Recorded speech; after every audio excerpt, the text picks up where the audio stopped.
ఉన్నటువంటి ముగ్గురులో వంశీకి ఆయన వాసుపల్లి గణేష్ కరణం బలరాం కరణం ముగ్గురికి ఇచ్చారు, మద్దాలగిరికి ఇవ్వాల, కరణం బలరాం కొడుకు ఇచ్చారు సీట్. కాబట్టి గిరికి ఒక్కడికే అన్యాయం జరిగింది.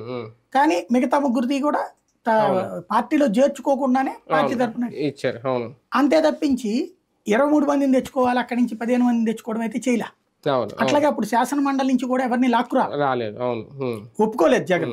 ఎవరైనా సరే ఆ పదవి వదులుకుని రావాలి అంటే ఒక్క ఆయన పేరేంటి డొక్కా మాణిక్య వరప్రసాద్ ఒక్కడు అట్లా వదులుకుని వచ్చాడు, మళ్ళీ ఆయనకి ఇచ్చారు. అట్లా అలా ఎవరు రాలా. ఇప్పుడు మరి వైసీపీ వాళ్ళు అట్లాగా వచ్చేస్తానంటే తీసుకుంటామంటే టూతాడుగా తీసుకుంటాం ఒక ఎత్తు, లేదా ఇలా వచ్చి తీసుకుంటే సమస్య. అంటే అది రేపొద్దున చర్చకు వస్తుంది.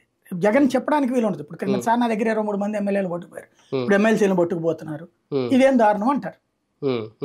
రేపు చర్చ ఇప్పుడు జగన్ అనెతికల్ అని జనానికి తీసుకెళ్ళాం, అన్ని పార్టీలు అదే మాట్లాడి అన్ని పత్రికలు అదే మాట్లాడినాయి కాబట్టి జగన్ మీద నెగిటివ్ క్రియేట్ చేయడం సాధ్యమే.